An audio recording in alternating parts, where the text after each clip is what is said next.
म्हणून लसूण पण खाली आला। या सगळ्या भूलथापा आता बस झाल्या। आमचं विलीनीकरण होणार नाहीये तर मी सांगितलंय, पण मला काळजी वाटते ती भाजपची वाटते। कारण या 4 तारखेला मोदीजी तुम्ही पंतप्रधान नसणार। ज्याप्रमाणे तुम्ही असंच गेल्या 8-10 वर्षामध्ये अचानक टीव्हीवरती अवतरला होतात आणि सगळ्या चलनी नोटांची धुळदाण करून टाकली होती। काय बोलले होते की तुमच्याकडे ज्या चलनी नोटा आहेत त्या आज रात्री 12 पासून फक्त कागदाचे तुकडे राहतील, त्यांचं महत्व आम्ही काढून टाकलेलं आहे, डिमॉनिटायझेशन। तसंच मोदीजी येत्या 4 तारखेला तुम्ही फक्त नरेंद्र मोदी असाल, पंतप्रधान असणार नाही। आणि मी एक नवीन शब्द दिलेला आहे, संपूर्ण देश 4 तारखेला जसं तुम्ही काही वर्षांपूर्वी डिमॉनिटायझेशन केलेलं तसं 4 तारखेला डिमोदिनेशन करणार आहे। डिमोदिनेशन। मग मला प्रश्न विचारतात की मोदीजींनी 25 सभा घेतल्यात महाराष्ट्रात, म्हणते घेऊ देत, उद्या आणखीन घेत आहेत।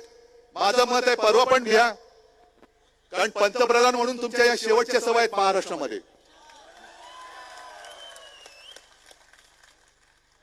आणि मगाशी जे मी तुम्हाला सांगत होतो भाजपच्या भविष्याची चिंता, मी जे बोलतोय खरं की खोटं तुम्ही मला सांगा, कारण 4 तारखेला यांची सत्ता जाणार। भाजपचं काय होणार मला माहिती नाही, पण मोदीजी तुम्ही जर का शब्दाचे पक्के असाल तर तुम्हीच जे सांगितले की 75व्या वर्षानंतर राजकारणाने निवृत्ती घेतली पाहिजे, 2 वर्षानंतर तुम्ही 75 वर्षाचे होत आहेत, मग भाजपचं काय होणार? आता तुमचा एकच चेहरा आहे, तो सुद्धा चालत नाहीये। मग 2 वर्षानंतर तुम्ही सुद्धा झोडी अडकून गेल्यानंतर जे सगळे धोंडे आहेत ते भाजपवाल्यांच्या पदरामध्ये टाकल्यानंतर भाजपचं काय होणार हा मला प्रश्न पडलेला आहे। असो, या सगळ्या पुढच्या गोष्टी आपल्याला काय करायच्या नाहीत। मला तुम्हाला विचारायला आलोय मी, कारण डोंबिवली हे विद्येचं माहेरघर आहे। ज्या भाषेमध्ये प्रधानमंत्री बोलतायत, मला नकली संतान बोलतायत, हे तुम्हाला मान्य आहे? अगदी भाजपच्या मतदारांना सुद्धा विचारतो, अरे कठीण काळामध्ये जेव्हा संपूर्ण देशात भाजपचे फक्त 2 खासदार होते, अटलजींचाही पराभव झाला होता आणि आपण दोघेही म्हणजे शिवसेना आणि भारतीय जनता पक्ष राजकारणामध्ये अस्पृश्य होतो, कोणीच आपल्या सोबत यायला तयार नव्हतं, तेव्हा शिवसेनेने तुम्हाला साथ दिलेली ती शिवसेना तुम्ही आज नकली म्हणताय, हे भाजपला पटते? अस्सल जे भाजपाचे लोक आहेत त्या विचारधारेचे, जे रामभाऊ म्हाळगी प्रबोधिनीमध्ये संस्कारित झालेली लोक आहेत, त्यांना हे पटतंय का? आज अनेक अशी कुटुंब आहेत, मला माहिती आहे, मला भेटत असतात, माझ्याशी बोलत असतात आणि मला सांगत असतात की उद्धव जे चालले बरोबर नाहीये, आम्ही कोणत्या दिशेने चाललोय आम्हाला कळत नाहीये, हे असं व्हायला नको होतं।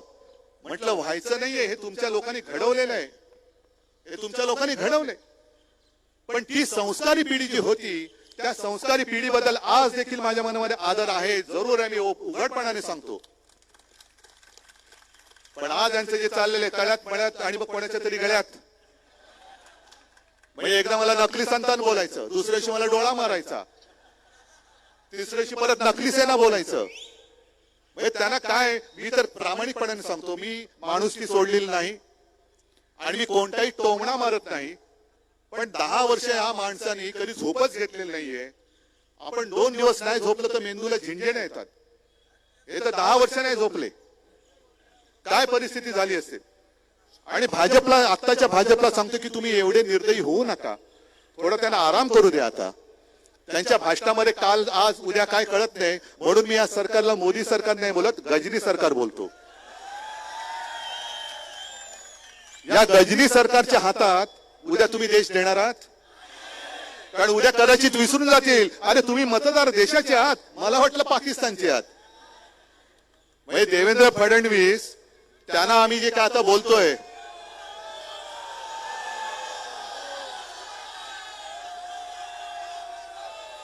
काय बोललात? मी अक्षय कुमारला एक सांगतोय की अक्षय कुमारजी, तुम्ही प्रधानमंत्र्यांचा परत 4 तारखेच्या आत इंटरव्ह्यू घ्या आणि आंबा कसा खायचा विचारलं तसं टरबूज कसं खायचं विचारा। पण 4 तारखेच्या आत घ्या, कारण टरबूजचा भाव जो आहे तो त्याच्यानंतर उतरणार आहे.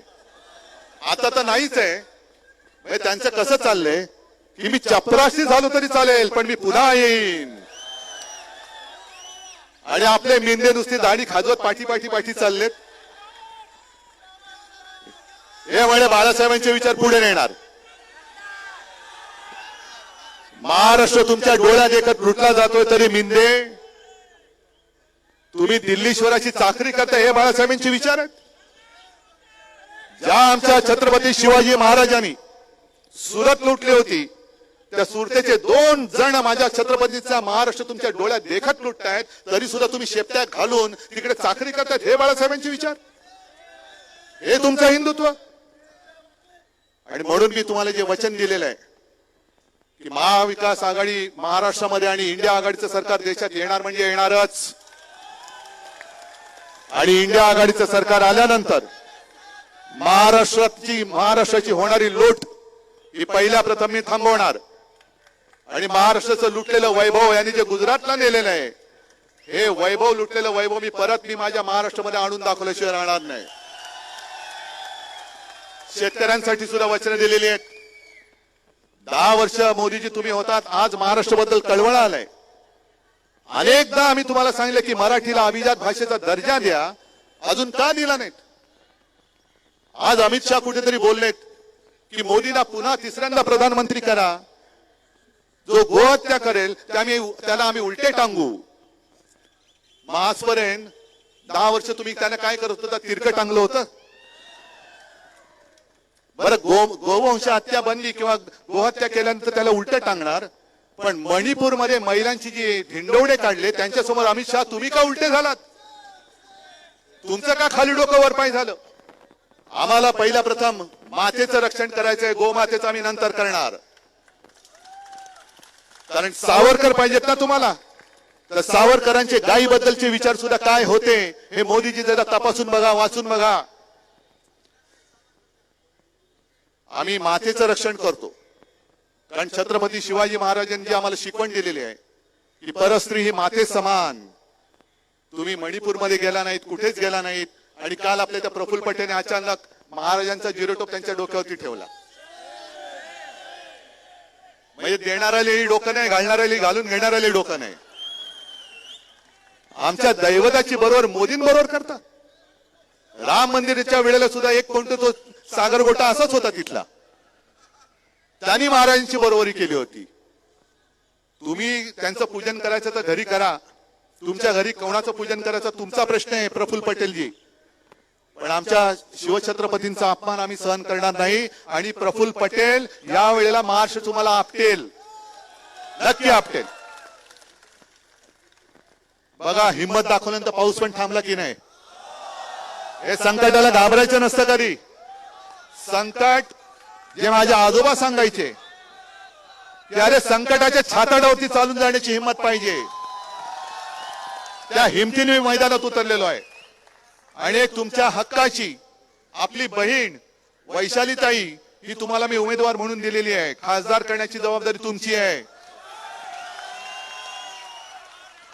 आपण ज्याला मोठं केले ते गद्दार झाले, पण कल्याण डोंबिवलीची ओळख गद्दार म्हणून होऊ देणार नाही, होऊ शकत नाही. गद्दाराला गाडणारी पाहिजे. आणि म्हणूनच 20 तारखेला आपली निशाणी काय? कारण भाजपचा आणखीन एक डाव बघा कसा आहे. यांच्याकडे कोणी उमेदवार नाहीत. आता मी अनेकदा बोललोय की भाजपला राजकारणात पोर होत नाही तर माझा काय दोष आहे? तुम्हाला नाही होत पोरं त्याच्यात राजकारणामध्ये, घेताय आमची तुम्ही चोरून. म्हणजे आमच्या राजकारणातली पोरं सुद्धा तुम्ही चोरलीत आणि माझे वडील पण चोरलाय. मग तुमचं कर्तृत्व काय? तुमचं कर्तृत्व काय? कमळाबाई, कमळाबाई काय कामाची आहे? मग जर यांचं काही कामाचे नसतील तर जो नाही कामाचा तो नाही रामाचा, तो नाही रामाचा. पण हे भाजपचे जे नीच डाव आहेत की शिवसैनिकच एकमेकांमध्ये लढवायचे. मी येताना काही जण बघत होतो काय आपली चोरलेली निशाणी घेऊन फिरत होते. अरे माझी निशाणी चोरतोय, चोर तो चोर वर शिरजोर. आणि एक गद्दार जे आज आपल्या अंगावरती येत आहेत, जरा 4 तारखेपर्यंत थांबा. तुमचा जो गॅसचा फुगा झाला त्याला बरोबर टाचणी कशी मारतो ती मी बघा. पण हे सगळं मी बोलतोय हे तुमच्या जोरावरती बोलतोय. तुम्ही साथ देणार आहात ना, विजय मिळून देणार आहात ना. पैशाचा महापूर येईल, आयुष्य विकणार आहात, भविष्य विकणार आहात, खोक्यामध्ये बंद होणार आहात. मग एकच वचन मला द्यायचं की हातामध्ये जी मशाल आहे त्या मशालेने हुकुमशाहीचं बूड जाळून भस्म झाल्याशिवाय आम्ही थांबणार नाही. या बघा मशाली पेटलेल्या आहेत. लावा सगळ्यांनी मोबाईलचे टॉर्च लावा, जरा सगळ्यांनी लावा. ठीक आहे, सगळ्यांना धन्यवाद देतो. आणि वैशालीताई, आता तुमची जबाबदारी आहे. गद्दाराच्या विरुद्ध मला निसट्टा विजय नकोय. असा गद्दाराला गाडा की पुन्हा कित्येक पिढ्या कल्याण डोंबिवलीमध्ये गद्दारीचा किडा वळवळता कामा नये. जय हिंद, जय महाराष्ट्र.